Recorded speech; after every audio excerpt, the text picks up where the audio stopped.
letting you know. All right.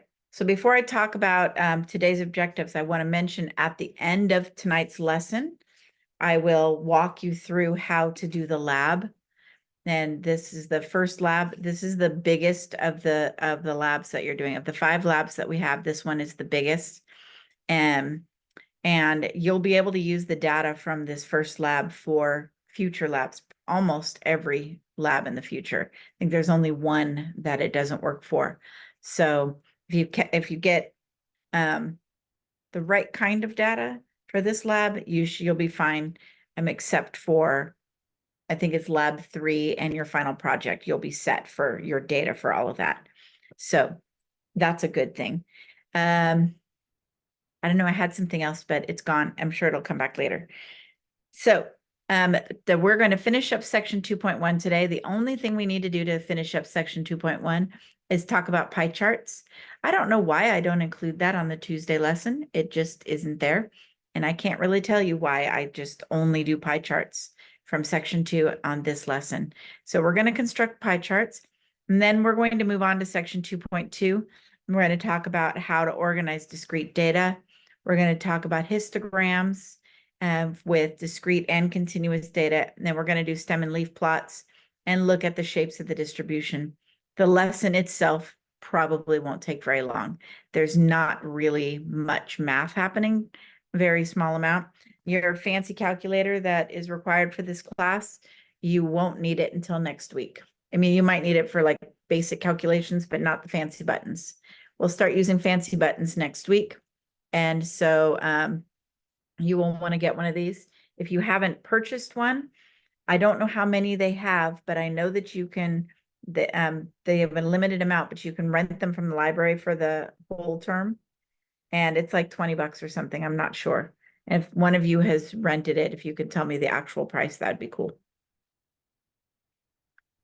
If not, that's fine too. But you can rent them. And I know that you can get them used online, but it takes a while to get them.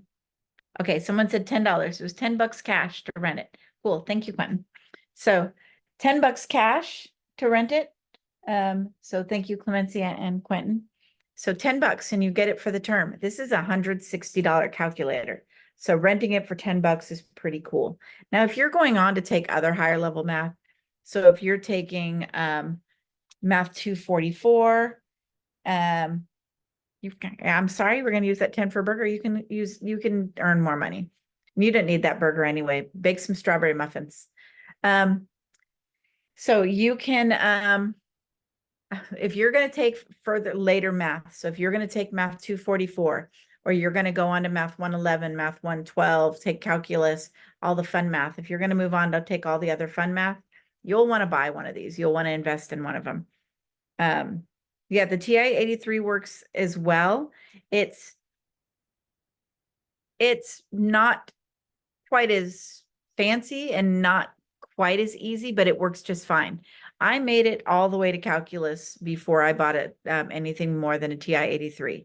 My very first college class that I took was this class right here with Fran Gunson, if you all know her. She's amazing.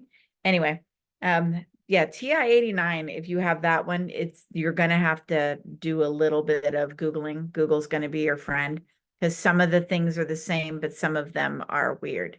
So I think most of the basic buttons are the same on the TI-89. So, but TI-89 is pretty cool once you get to higher level math classes. Anyway, where was I? So anyway, you start using this next week.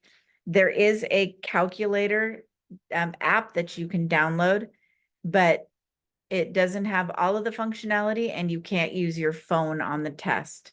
But if you just needed to get by for a couple of days, I can help you with that. All right.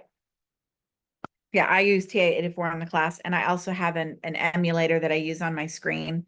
So I'll be able to walk you through things with that. It was worth the like 35 a year or whatever it is. All right. So that gets that out of the way. Now we can start our lesson. See how we do. All right.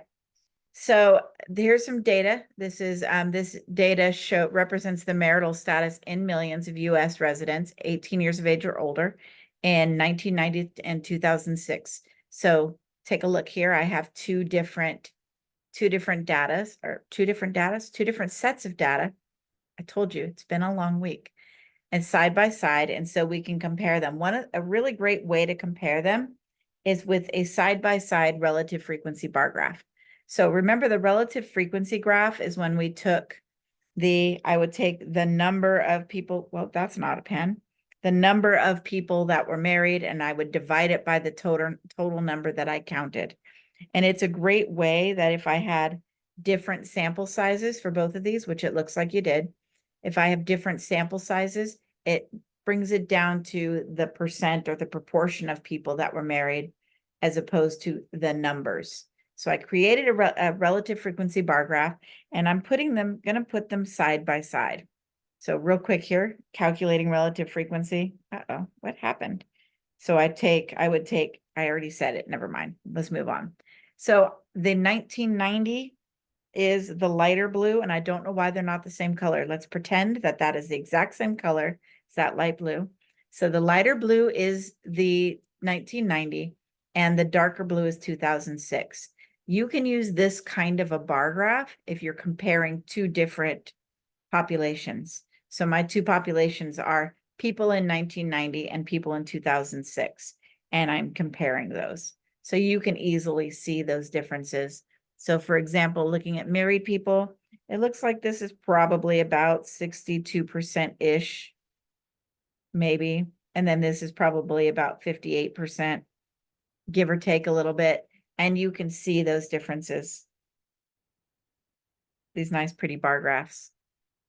I'm using a different program than I used the other day on Tuesday, so we'll see how it works. The other one just kept deciding to like close on me and everything, so we'll see if this one works better. All right, so a pie chart is just a circle, and it's divided in sectors. Every sector represents a category of data. You've seen these before. And the area of the sector is proportional to the frequency of that category. So and I usually think more of the relative frequency.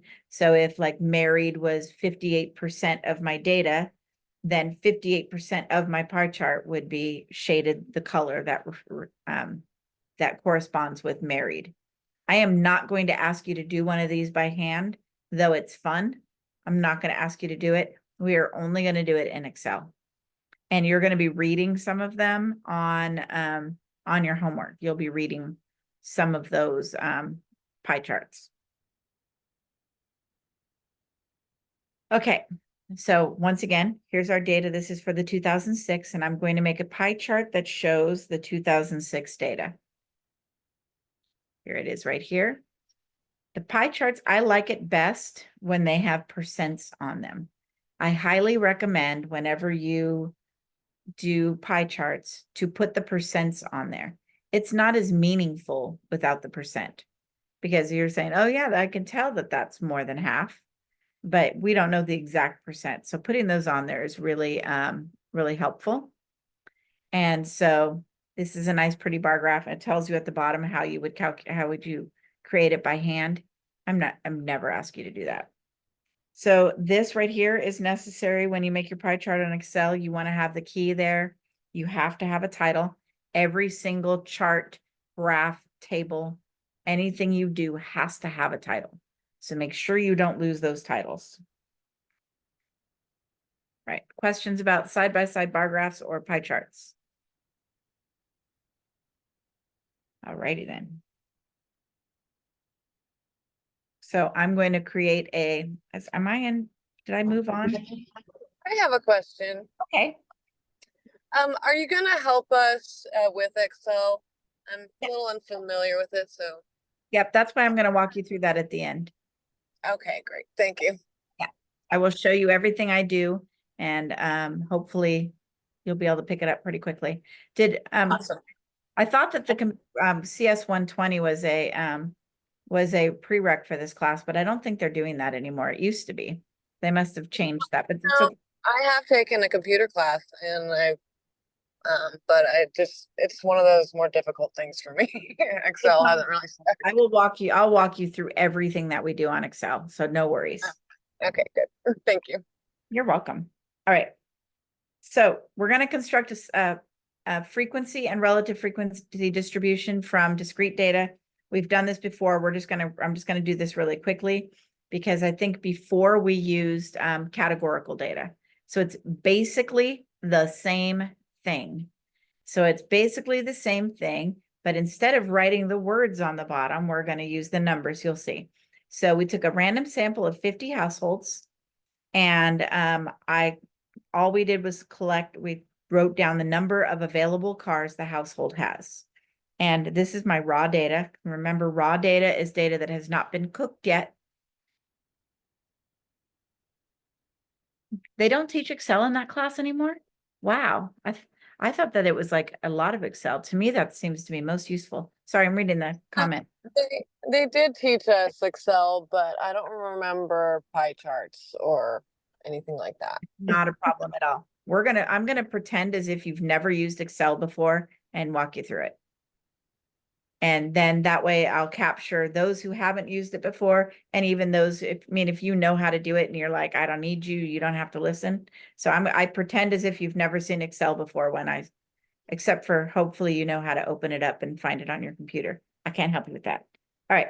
So we have our raw data, and I will move on. So here I completed my frequency table. So each answer right here, how many cars they have.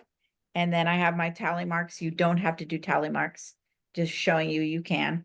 So we have the frequency, and remember, relative frequency would be total number of people or total number of individuals, and then divide the frequency by the total number and get each of those relative frequencies.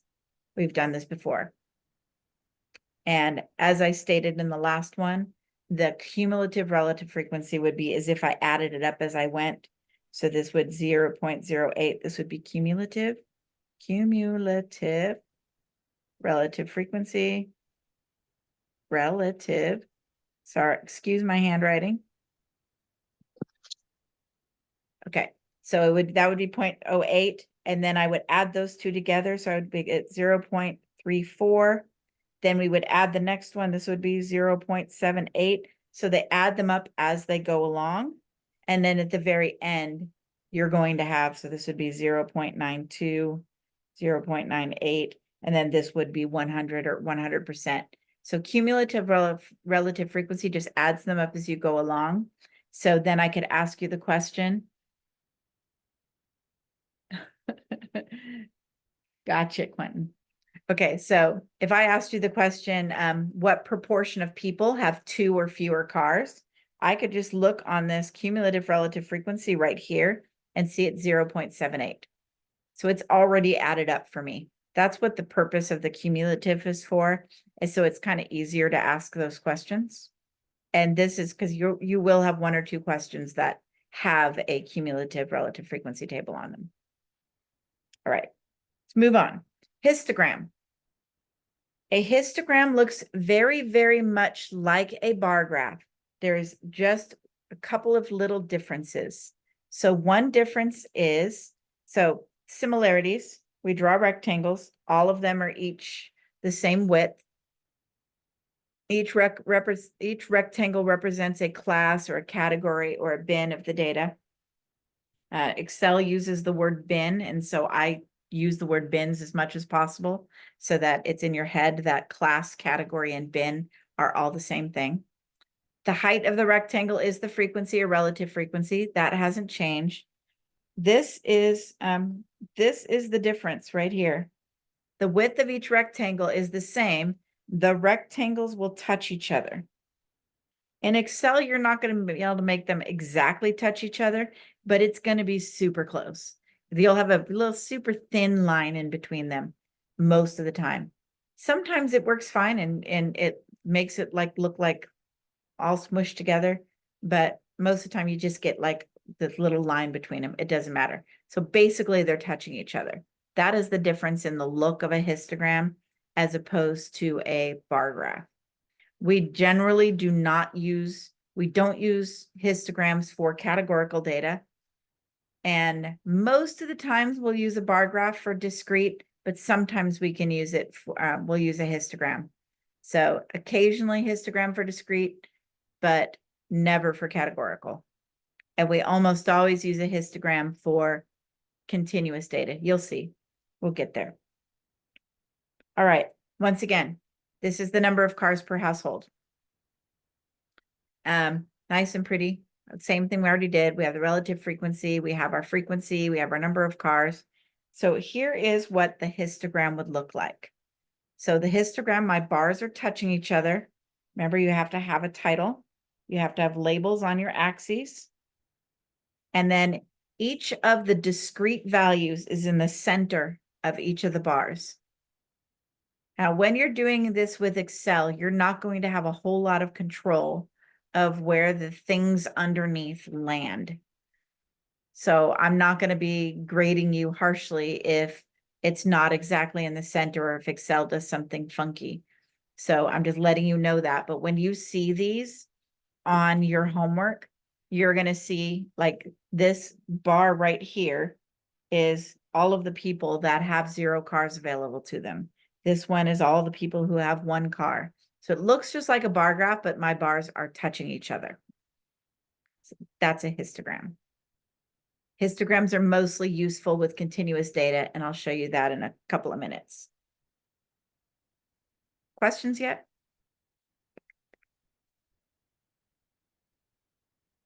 You guys can feel free to pop in anytime you have a question, because I can't see well, like for raised hands and things like that. So if you have a question, just pop in. I'm fine with it. And even typing it in the chat, I try to glance over there as much as possible so that I could see when a new one pops up. You used histograms on continuous and discrete? Yep. And I actually like the look of a histogram a little bit better than a bar graph, and it's kind of easier to draw them, but you can't use it for categorical. And so just letting you know. Okay. So this was frequency, and this is relative frequency. They look exactly the same, except for this piece right here. This one is just counting. I'm going to sneeze. Okay, so this one is counting, and this one is the proportion that have that many. But they look the same. It's just, thank you. They look the same. They just have, one has the percents on the side, and the other has the count or the frequency. Okay. Let's talk about the classes. Let's talk about when we're using continuous data, how we organize our continuous data. So classes, this could also be bins. You'll see it as bins in Excel. So classes and bins are both categories into which we group our data. So if we have a large number of different discrete data values, or if we have continuous data, we have to create classes. So for example, if we're talking about how many, thank you, all of you. And so if you're talking about how many kids are on each kinder soccer, my grandson's starting kinder soccer this Saturday. So how many kids are on each kinder soccer team?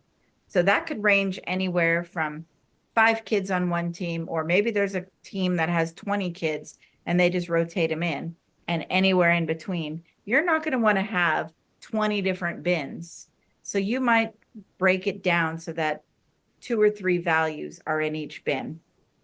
So when we have a large different discrete value, or when we're using continuous, we have to create these classes or bins by using intervals of number.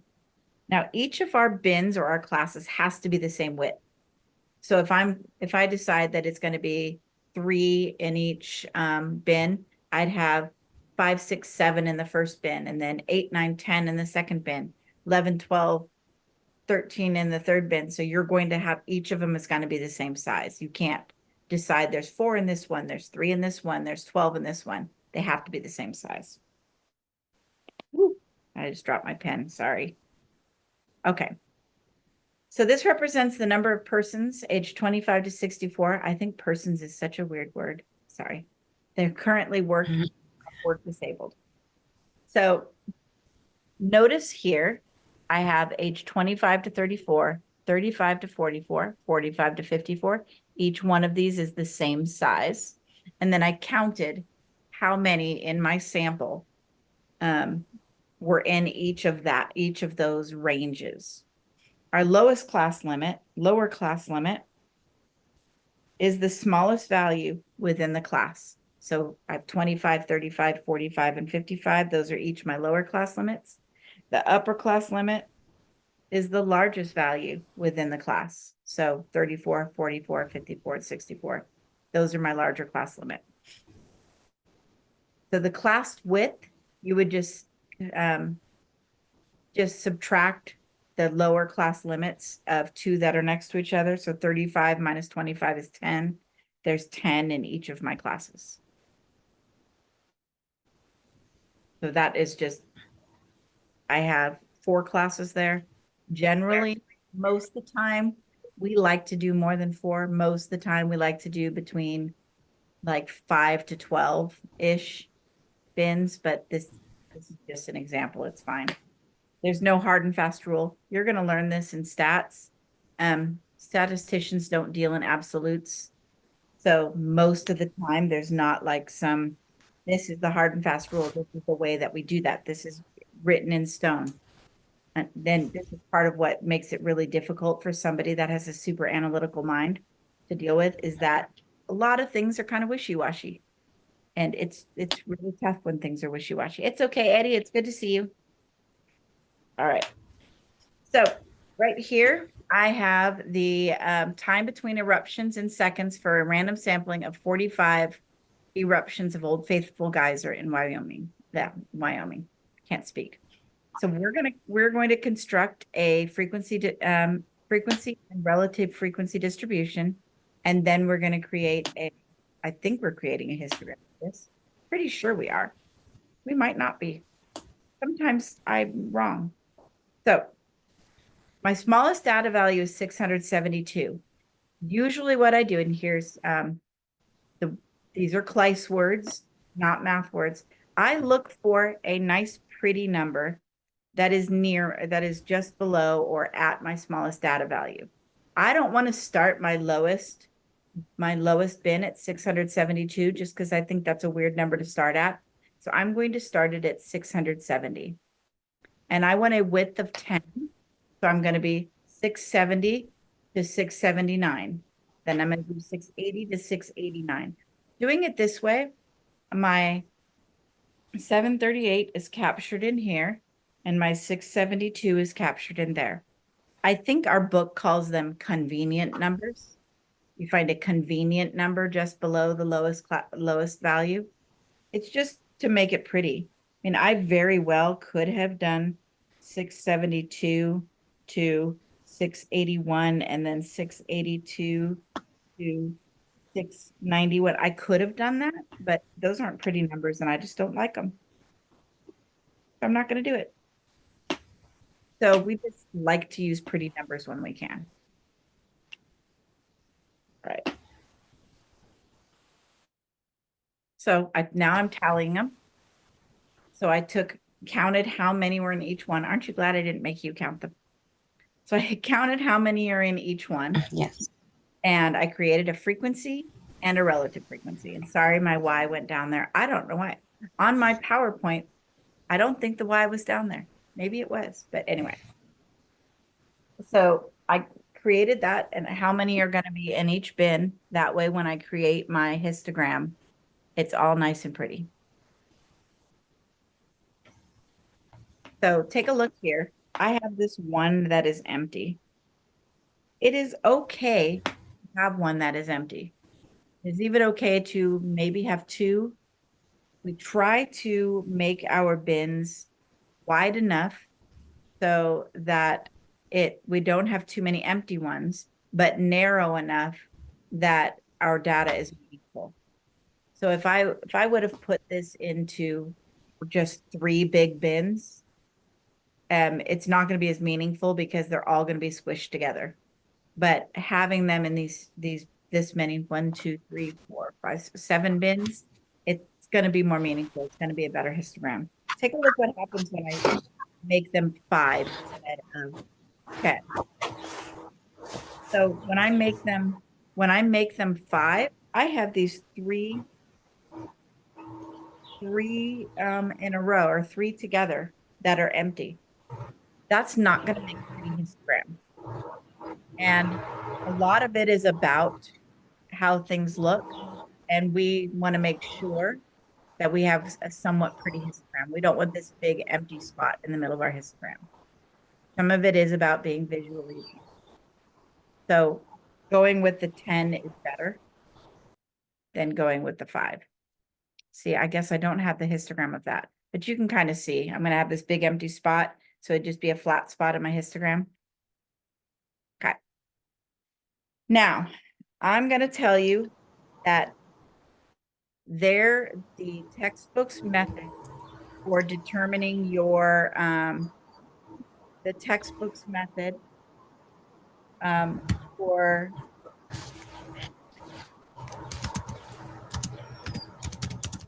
Teresa, can you turn off your, mute your window, whatever screen? Thank you. Okay. So, I don't like their method of determining their class width. I don't like it. And I'm going to teach it to you. I'm going to show it to you. I don't like it. I basically, the way that I do it is I just decide what I want it to be. I'm like, okay, so it goes from 670 to about 740. And so I think I'm going to try 10 and see how it works, 10 width. Because that'll give me, that will give me my 7 classes. I like pretty numbers like 10 or 5. I generally don't do things like class width of 7 or class width of 12 or whatever. I keep those usually pretty also. But what the book tells us is to decide how many classes you want. Decide how many classes you want. So this says between 5 and 20, but we usually do between 5 and 12. 20 is a little much. 20 is a little much. So unless you really need the data that's spread out, 20 is a bit much. So what they say to do is take your largest data value, subtract your smallest data value, and divide it by the number of classes or bins that you want. So this would give you the number of bins you want, but your class width could be something funky. You could end up with a class width of 7.5. So I usually don't do this. I usually decide what class width I want and then see if it works. But you can do it however you want. Okay. This one, I think this one you'll actually get a histogram. Yes, okay. So suppose you're considering investing in a Roth IRA, you collect this data. I took this if it says page 79, it's page 79 in the paperback book that probably none of you have. I took it from the textbook. And this is a 5-year rate of return in percent. It's adjusted for sales charges. It's a simple random sample of 40 mutual funds. And I'm going to create a frequency distribution, and then we're going to create our histogram. So here's my frequency distribution. This is what it looks like when I have a class width of 1%. So take a look. I do have these 2 empty bins right here, but pretty much it's just going to have to do. Sometimes we just do it. If I could make them 2 if I wanted to, but I kind of like the 1 just because this is like within 17% or within 15% or whatever. So take a look here. This is what Excel does to you. I created this on Excel because I wanted you to see what happens when Excel creates a histogram for you. Excel picks your lowest value and it'll make my bin width 1, but it's going to just pick the lowest value. It does not start with pretty numbers.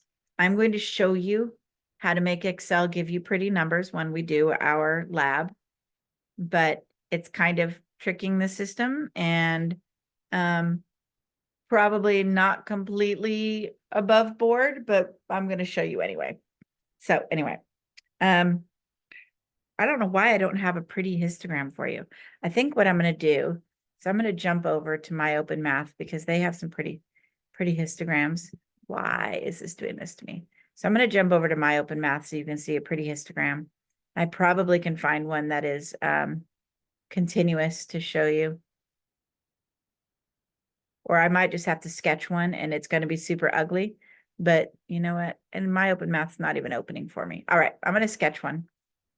Is it getting there? Yay, okay. It's not being nice to me though. This is the teacher side of My Open Math. If any of you took math at RCC more than a couple of years ago, this is probably what you saw rather than you probably had to do it directly in My Open Math. Okay, let me see, teacher preview. So this is kind of a preview of your assignment. It's going to look like. Let me see if I can find a continuous histogram here. Of course not. Of course they're not giving us a continuous histogram. So incredibly rude. Boo. Okay, here it is right here. Okay. So what a continuous histogram will show us. The histogram only shows us the lower end of our the lower class limit. It only shows you the lower class limit. So this 90 belongs to the box above it. This 100 belongs to the bin above it. The 110 belongs to the one above it. And yes, 150 is here, but 150 is actually not even really represented in our data set. It's just showing that if I had another bin over there, it would be at 150. So this one stops at probably 149.99 or whatever. So it shows the lower class limit on each one, on the left side of each bin. And I don't really like this one because it's not starting at 0 and there's issues here, but this works. So you kind of get an idea of what a nice histogram looks like. I need to figure out where that lost histogram went because I had one for the geyser information, but it kind of got lost somewhere. Who even knows where it went? All right. Here. Okay. You like the ugly one better? Okay. Well, you can make an ugly one with Excel very soon. All right. Stem and leaf plot. I'm going to tell you, I have never, ever in my life used a stem and leaf plot in a meaningful way. Never. I've never found a good use for a stem and leaf plot. However, I believe in your homework. There are 1 or 2 questions. And it is required part of this class to learn it. I promise you, I will not test you on stem and leaf plots. They are one of my least favorite things. So I don't like them, but I have to teach them. So we're going to do a quick thing here. I'll teach you what they are. And I don't know what this thing is verifying, but it's going to go away. What are you verifying?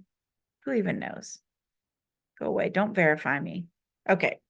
So stem and leaf plot, so the way the stem and leaf plot works is I'm going to have on one side is going to be your stem, which like, for example, here, if I had the data value of 147, 14 would be the stem, and I'd have 7 as a leaf.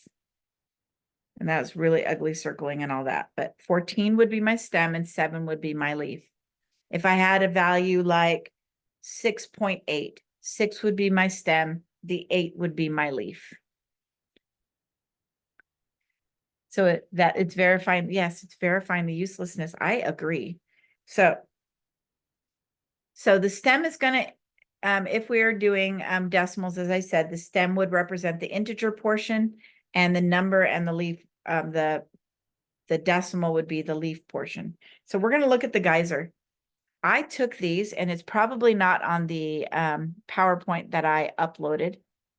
So I'm going to be nice and have these already in order for you. And I'm going to need to use, hold on, I'm going to need to get out of my escape.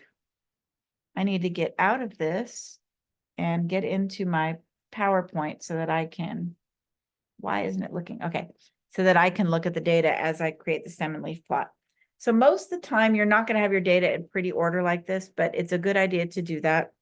So my stems are going to be the first two, the 100 tenths and the hundredths digit, and the leaf is going to be the ones digit. Man, I don't even know where my brain is. Okay. The reason I have 72 twice is because the 720s are a large portion of my data. Sometimes we'll split them in half if there's a lot of them. So the first 72 is going to be 720 through 724. And then the second one will be 725 through 729. So I'm not going to do every single data value because that's 45 eruptions. But so for example, on 67, I have 672 and 678. I don't have anything in 680s, so I leave it blank. On 690, I have 695 twice, actually 3 times. Then I have 696, 698, 699, and 699. And yes, you repeat them. You repeat them for as many data values as you have. So if I have two 699s, I have to put 699 there twice. 700, I put those there. And then 6, and then 8, and then 9. Man, there's a lot of those. I'm going to jump down to the 72s because I don't want to do every data value.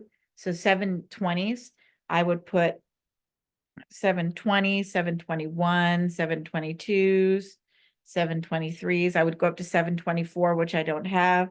Then when I get to 725, I would put 725 and 26, 26, 28. So I would put all of those down there. And I'm not going to do all of them. I'm just trying to give you an idea. You do need to create a key. So if you were creating a stem and leaf plot, you need to have a key. I would say something like, let 695 represent 695 seconds. So you need to put a, hold on. You need to have, why is my Zoom meeting not opening back up again? I lost it. I lost you all. My Zoom meeting disappeared on my other computer. It made itself little, and I don't know how to make it big again. Show video. There we go. Yay, I'm back. Okay. Okay, yep, all of this is true. So you won't necessarily have the same amount of leaves under both. It's just going to be, you put half of them in one and half of them in the other. So you need the key. The key is going to tell you what each of these represents. You should have a title on this. So I could say time in seconds between Old Faithful eruptions, something like that. I'm the worst title giver there is. Okay, so you'd need a title on that. You need the key. These are the important things. So I'm going to do another one for the, and I'm not going to write this one out. We're going to do the what are these? Unemployment rates in the different states. So here's 50 states. Here's all the unemployment rates. So my stem is going to be the whole number, and my leaf will be the decimals after the whole number. So take a look. So this is my raw data just thrown there. This is pretty much raw. It's not in order. Do not leave them like this. Please do not leave them like this. Sometimes I'll do it this way first, and then I will rewrite it and rearrange it so that it's pretty like this. Still useless, but pretty. Questions on stem and leaf plots?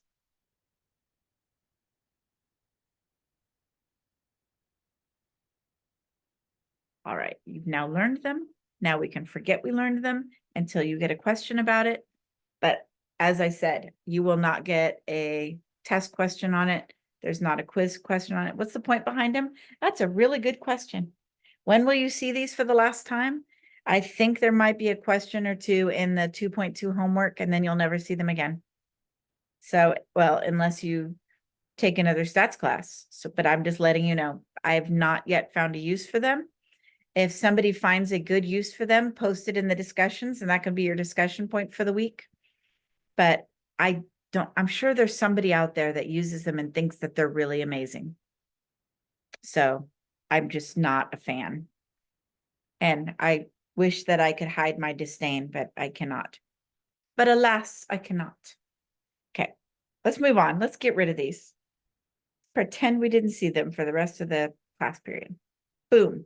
Let's talk about shapes of distribution. I like shapes of distribution. This will not go away. Talking about the shape of the distribution will not go away. We're going to continue talking about this for a while.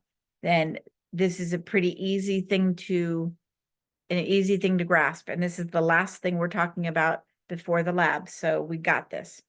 A uniform distribution, it just usually looks like a big rectangle.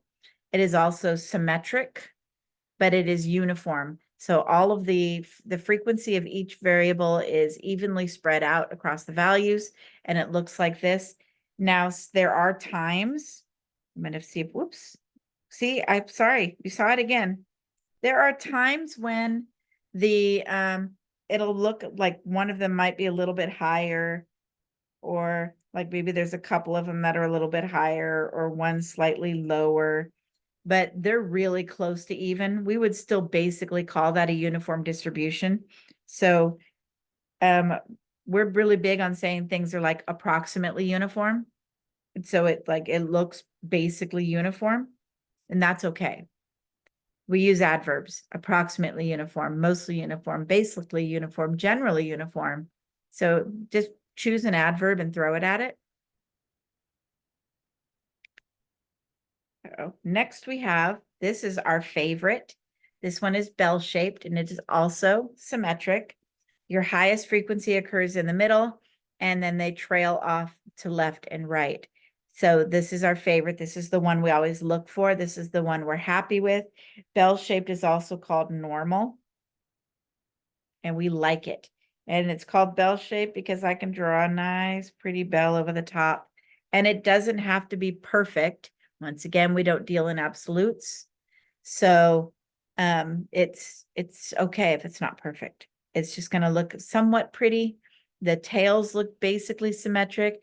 I could draw a line down the middle, and it would almost be able to fold on top of itself really well. It might not be able to, but it would be pretty close. And that's bell-shaped, and it's our favorite. Now we have, as much as we would like to say this is skewed right or skewed left, it isn't. It is skewed right because the tail is on the right. There's a tail on the right, it is skewed right. Most of my data is over here hiding on the left. And then over here on the right is where I have this long tail, it tapers off. So skewed right if it tapers off to the right. I bet you dollars to donuts you can guess what skewed left is. Skewed left tapers off to the left. Most of my data is right over here. And then my tail is over here on the left. It tapers off to the left. And that would be skewed left. So those are the 4 shapes that you need to be able to recognize. And they're a pretty easy thing to remember most of the time. And we're going to use them enough that it will be in your brain, especially the normal one. The normal distribution, the bell-shaped, we use that a lot. So that one will come in handy. So let's take a look at a few examples and see if in your brain and your noggin you can get them. First of all, what is the shape of this distribution? What do we think? You said bell-shaped, and as you did in the, look at you all. Taco, I like tacos. Okay, bell-shaped is good. It's pretty good. That is bell-shaped. It's nice and it's pretty. Taco Bell, gotcha. I could go for a taco right now. I like a good taco. Okay, next.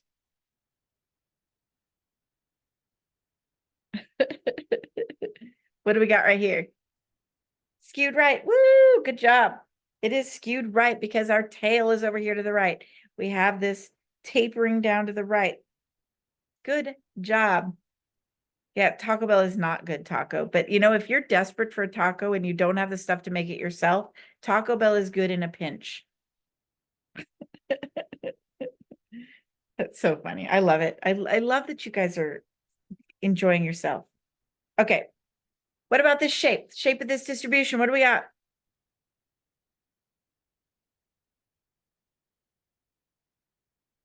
Skewed left. Yay, right over here.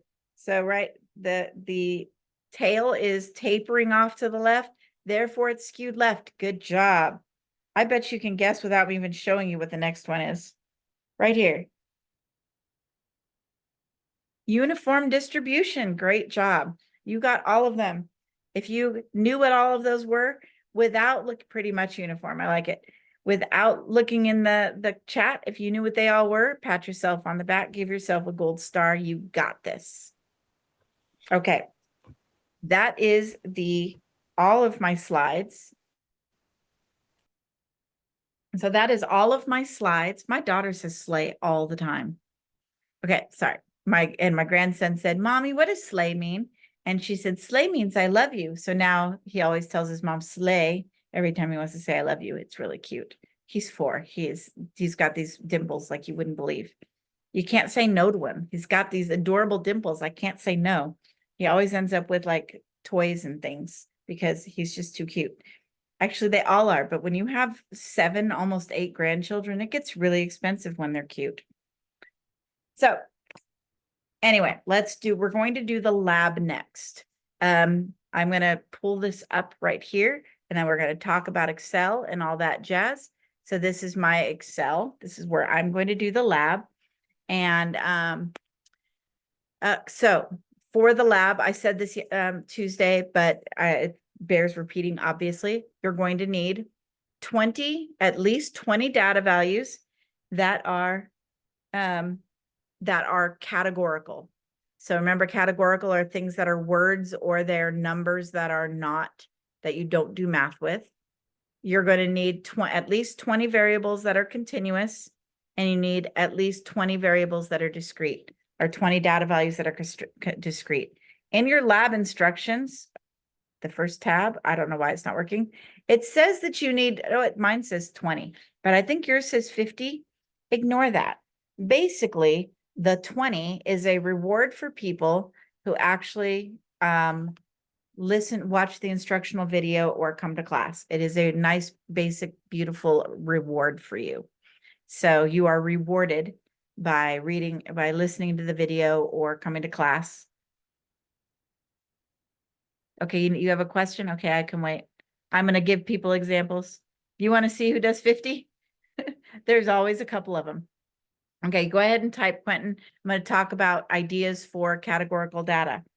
Some ideas for categorical data could be things like just go to your closet, look at 20 different articles of clothing and write down what color they are.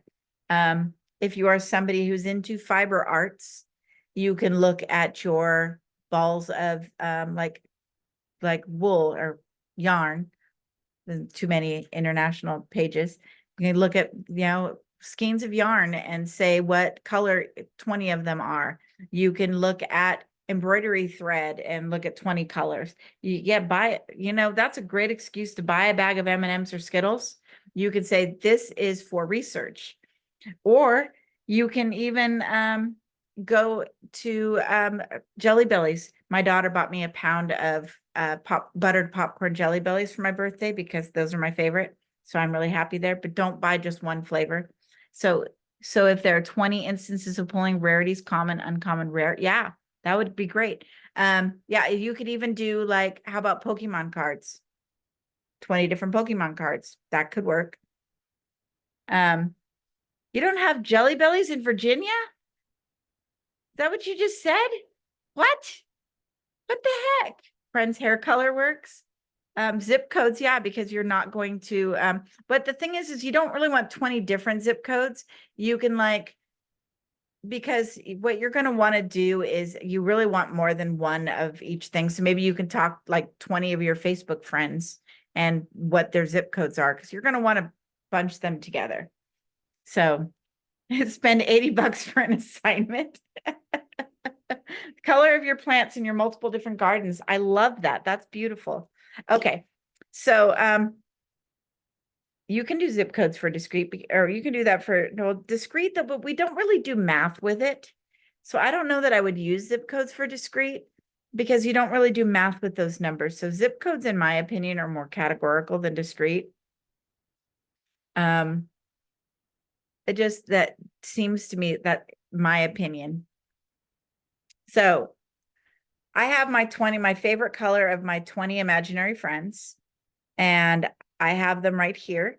And then what you're going to have to do, and yes, you're going to have to do this by hand. You're going to organize your data here. This is over here on the left is the raw data. And then down here is where I organized them. So what I did was I took green and I counted how many people like green, and blue and how many liked blue. And I created my frequency table right here. Okay. And then because zip codes of where houses are, pick 20 different houses for like Alice, you can just do for your categorical, you could take 20 different listings of houses and write down their zip codes. That would be a really cool thing to do. I love that. I love that idea. Okay. And I love it whenever I get something that's a little bit different. Those things make me happy. Okay. So I have my raw data right here. I have my frequency table right here. Your population, you're going to talk about what your population is. Like, for example, if you're doing M&Ms, it's a bag of M&Ms is your population. My population are my Facebook friends, because I asked them. If you're pulling something off of, I mean, like if you're sitting in front of your house and looking at cars in your neighborhood would be your population. So whatever your population is, the variable you're studying. So I'm studying my friend's favorite colors. Whatever your variable is, type that here. You do not need to answer the question that says, why are you interested in the population and variable? I don't care if you're interested. You don't have to be interested. Don't answer that question unless you really want to be goofy and say something silly. I like silly answers. Go for it. You don't have to answer that. I mean, if you are interested in it, go for it. The units, you're not likely to have units for categorical data. It is not likely to happen. I can't say it's never going to happen because we statisticians don't deal in absolutes. So you're probably not going to have units for your categorical data. Why are you sure that your sample data is categorical? You're going to have to go back to the definition of categorical and explain to me why your data is categorical. I'm not going to do that for you right here, but that's what you're going to need to do. Where or how did you get your data? Okay. If you asked friends, then write that down. If you pulled M&Ms out of a bag, write that down. Oh my gosh. Go for it, Quentin. That's awesome. I teach high school. Every single one of them will be connected to one of those kids. All right. So if you pulled your data from a website, like for example, your categorical data was jersey numbers of somebody on the Green Bay Packers football team, or some weird thing. I don't know. I'm making stuff up. But if you pulled something that was off of a website, then you're going to either need to give me the URL or the name of the website. So don't just say Google. Google is never a source. Pinterest is never a source. I mean, I guess Pinterest could be a source if you just went on there and took the colors of the items on your like dream, I don't know, whatever, dream living room, whatever. But basically, it needs to be the name of the website that you got it. Please do not ever say Google as a source. You will be canceled. That's just going to happen. All right. So let's create our whatchamacallit, our pie graph. I need to move some things that you can't see out of my way because I need to be able to touch things. Okay. So I'm going to highlight both of these columns. So to highlight both of the columns, if you are not familiar. So you just hold down your left click, and drag until both these columns are highlighted. That's how you're going to highlight all of this. Go up to the top and you want insert. Insert, come on. And then I'm just going to insert. Most of the time, recommended chart is going to give you the one you want if you have recommended chart. Otherwise, look at these little pictures. You can see that that one's a pie graph, and you can see all of these other ones. Recommended chart, most of the time, is going to give you the option of the one that you want. There it is. There it is. However, this is definitely not the way we want it. I'm going to make this a little bit bigger, and then so that you can see what I have. Now, I won't mark you down for it, but if you do something that's colored and you, uh-oh, why did it do that? Okay. If you do something colorful and your green is blue and your blue is red and red is green like that, it's going to annoy me. How do I make the line that separates the categories from the data? I mean, down here, the line should already be there. You don't need this right here should already be on your sheet. So this right here, and it just basically, yeah, it's just fill in the blanks. It's already on the sheet. Okay. Yeah, I gave you a nice, pretty template. So I need a chart title. I need labels like this, but I'm going to do stuff. It's basically, so that's my, my technical term. I'm going to do stuff. So, I want to choose my chart type. I would like you to have your percents, please. Please put percents on there. I want to see those percents. You can do it like this if you want. You can do it like this. I want you to play with it, play with your different colors, chart designs, and things like that. I am going to change my colors. Wait, so take a look here. I'm going to double click. When I double click, this opens up. So just go anywhere on your pie and double click. All right. And so see how this right here, these colors, this like little thing here, my fill, this box right here, it says that it corresponds with green. So I'm going to choose a lovely green and it's going to change it. This one right here, this red box here corresponds with blue. So I'm going to make that blue. I'm going to try to make them match the correct color because I don't want them to be wrong. That one's supposed to be red. I just want you to play with it, play with the tools. You're not going to break it. You're definitely not going to break things. And if you do something that's really weird and you don't know what happened, you could just exit out without saving. I can't find brown. Where's brown? I'm getting like, maybe like orange and brown. Is this brown? That's brownish. Okay, we'll call that brown. Whoa, I made the whole thing brown. No. I just did Control Z to go back because I messed up. How come this one isn't there? Okay.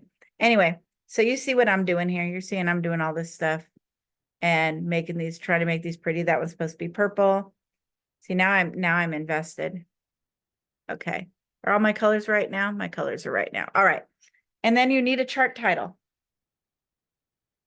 You need a chart title. And as long as it corresponds, I'm not going to be Facebook friends. Oh, friends favorite colors. Okay, so mine's pretty. It's beautiful. I want you to kind of play with it a little bit. All right. Questions on categorical before I move on?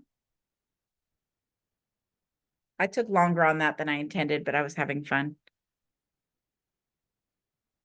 Okay, let's move on to let's move on to continuous.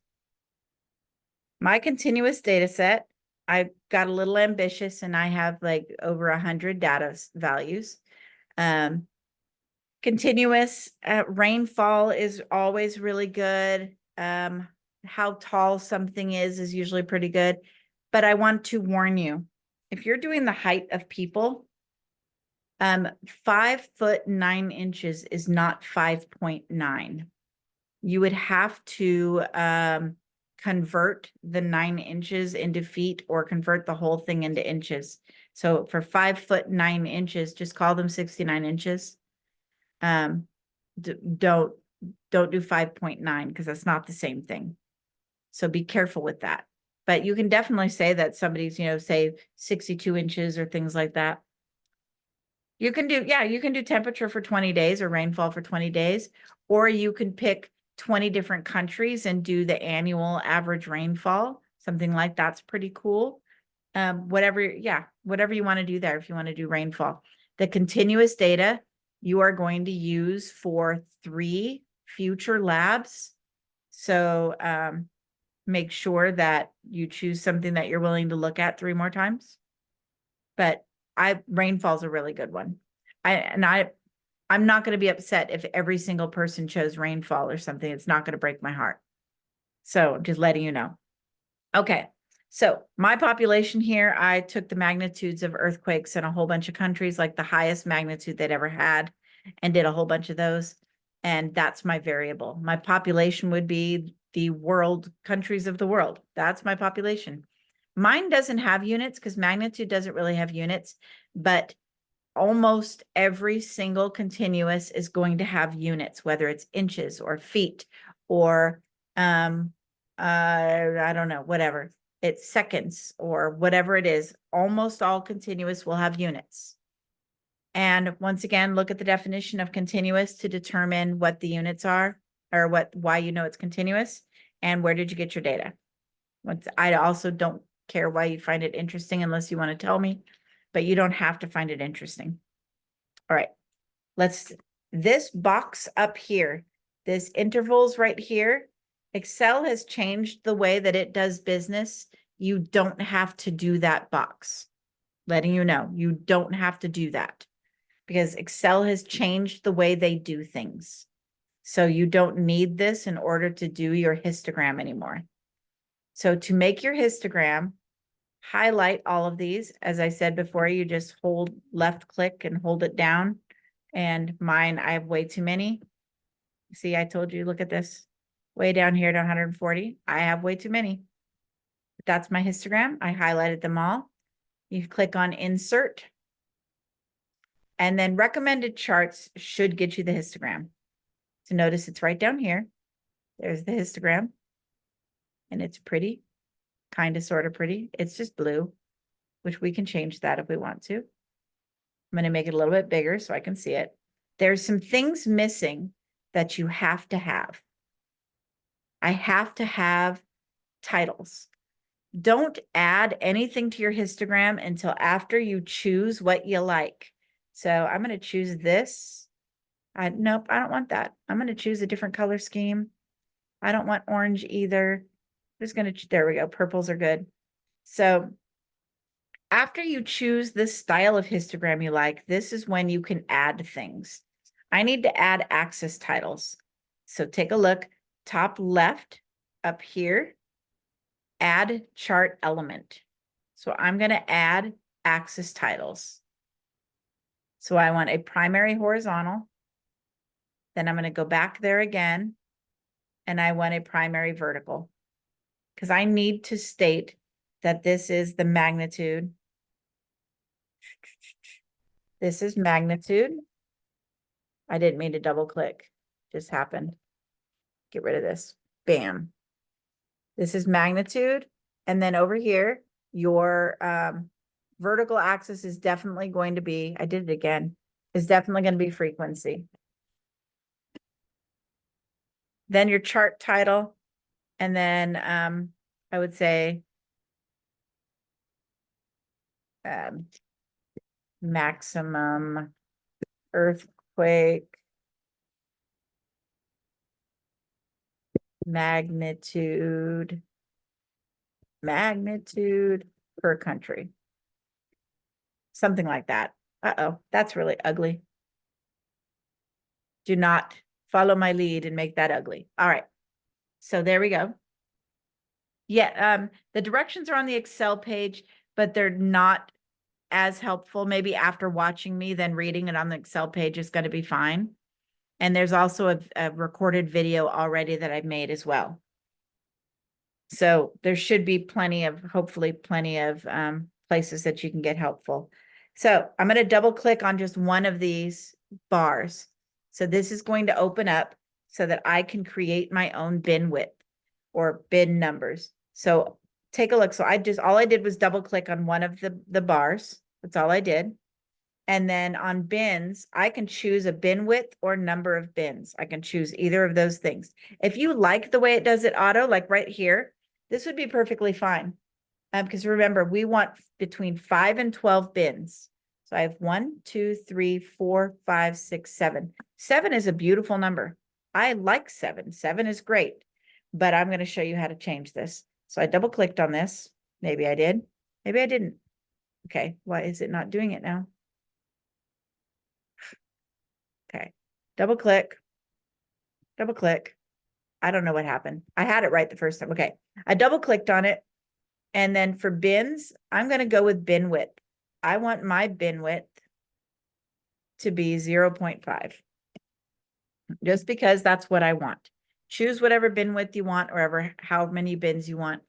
Please do not give me a histogram that has 2 or 3 bins on it. It is not a very good indicator of, I mean, you can't display your data very well that way. So I've just picked 0.5 for my bin width. And that's all I really need to do there. But I am going to show you my cheat. Sometimes though, you might want to change your border. So like I could make it so that I don't have a line in between them. And that's going to make it look more uniform. You can make a solid line in between them. I want you to play with these because the idea is to learn about it now and to play with the different things and see what happens. Learn about it now so that later when you're doing your final project, you know how to do this. Okay, that's pretty. I like it. I'm going to show you how I cheat. So I want my lower bin to start at 4 and not 4.4. Now, whoops, I didn't mean to do that. Now, your data, my data starts at 4.4. My cheat is to just change this to 4.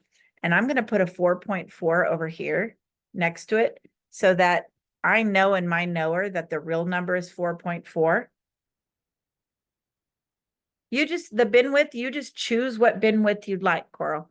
So whatever's going to give you between 5 and 12 bins, and it's going to make it pretty. I liked 0.5 because they give me nice numbers. And maybe you want it, there's not a real rule on how to do it. You just choose something you like. So notice now that I changed that first one to 4. Now look at how pretty these numbers are. So as I said, remember I said it's not exactly like okay, but if you want nice, pretty numbers, I'm not going to be mad at you. I just put the true number right next to it right here, and then I'm going to know that. And if I use this data for anything else, I'm going to replace it with that so that I know that that's there. But I just wanted a pretty histogram. I like things pretty, and I think that looks much prettier. Questions about the continuous data and the histogram any more than have already been asked? It is Um, it I is a have bit. a question. Yes.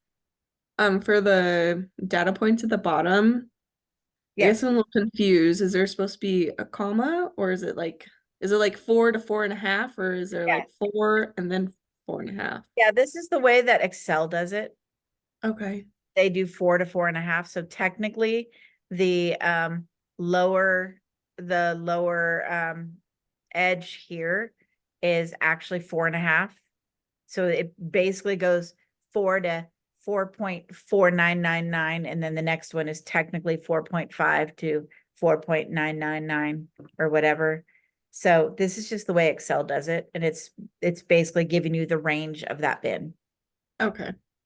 And there's no way to make it do it the other way, as far as I know. I Gotcha.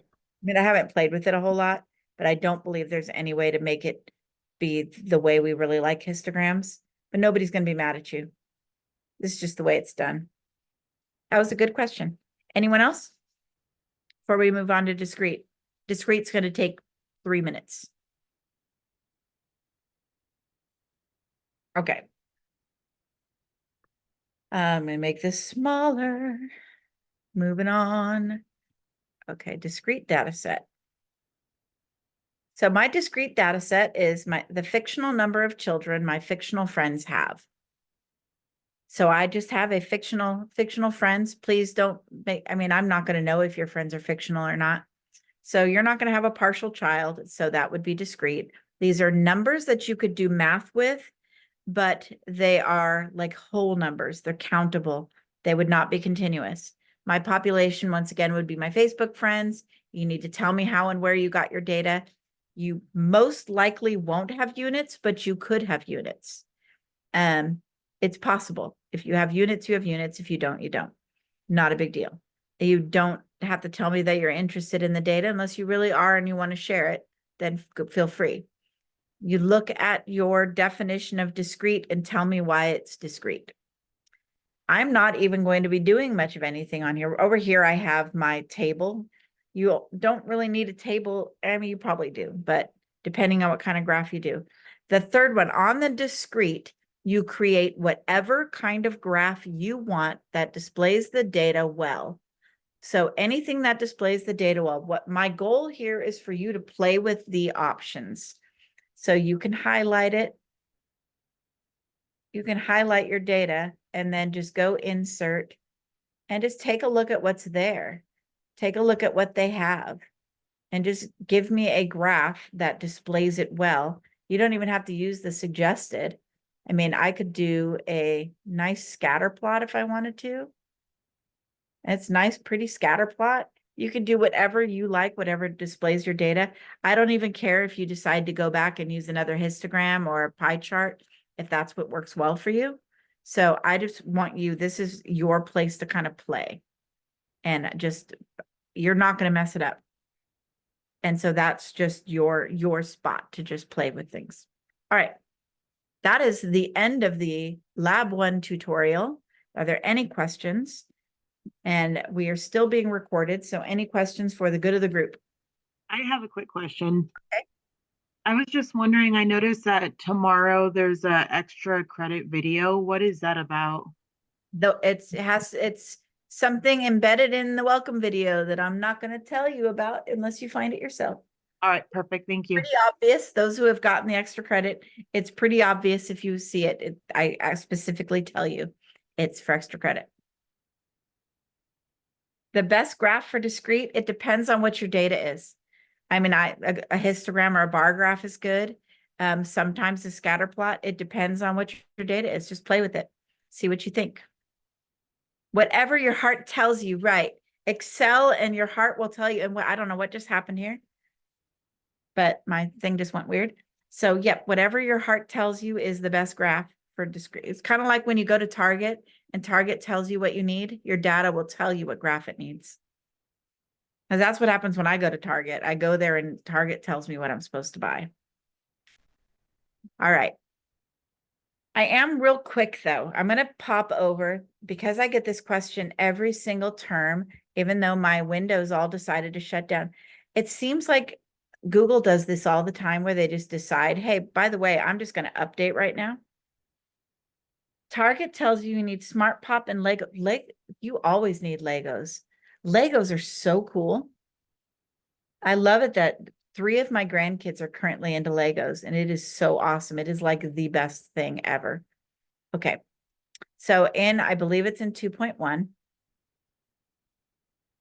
I'm going to take a look at the teacher preview here.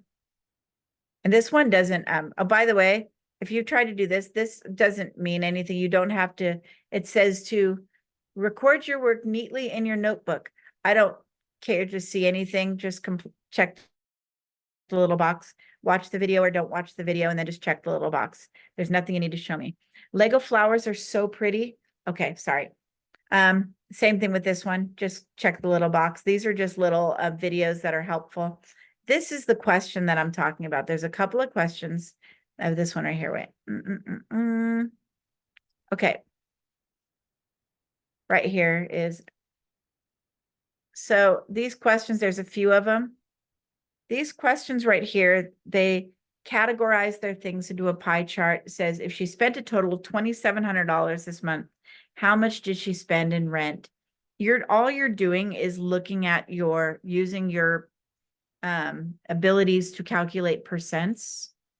So that one's actually pretty easy. Let me see. This is the one that everybody has problems with.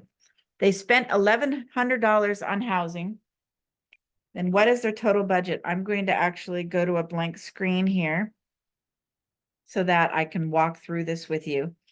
And I'm going to keep it on video recording because, let's see here, spent 1,100 on housing. Okay, and the housing is 35%. Okay. So I'm going to go back to the other screen real quick. So they spend 1,100 on housing. They want to know what the total budget is, their total budget. So this just goes back to long time ago in the land of middle school math, which I know for me was like 40 years ago or something. And so a lot of us don't remember exactly how to calculate percent things or how to set it up. When I learned it is over of equals percent over 100, but nobody ever remembers it that way. So instead, a lot of them remember it as part over whole equals percent over 100.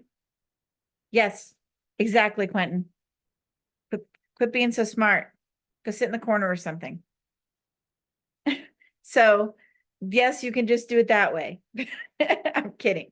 Or many people do it this way, that we don't know the whole. We're looking for that. I know that this is the part. We don't know the whole. I know the percent is 3,500 or 35. I don't know where I got 3,500. Ignore the 100. The whole percent is 35, and then we have 100. And then you can just do your cross multiplying. And yes, you're going to just end up dividing 1,100 by 0.75 or whatever, or 0.35. But once you math it out, you will get the total budget is basically whatever 1,100 is divided by 0.35. And I'm going to calculate that because I can't leave a problem undone. So her total budget is 3142.86. This was her entire budget. My decimal is huge. Oh, this right here. There you go. So anyway, quit picking on my decimal. There you go. Yeah, make sure that it's money. So you would want to round it because it's money. So make sure you round it to the 100th. So this is basically what they're looking for. So if you just take that 1,100 and divide it by whatever the percent is on yours, you should get the answer. But most people, every single term, I get 6 or 7 emails minimum asking me how to do that problem. And I know I just whipped through it really fast, but hopefully it'll work. Anyway. Uh-oh, cancel. Okay, so that's it I have for you today. That is all, unless if somebody has something to ask for on questions with the recording while we're on recording. This just told me that I'm speaking Arabic, which I'm not. Zoom is so weird. Okay, are there any, I'm gonna turn off the recording now. That's not the right thing. Where's my stop recording? Stop recording.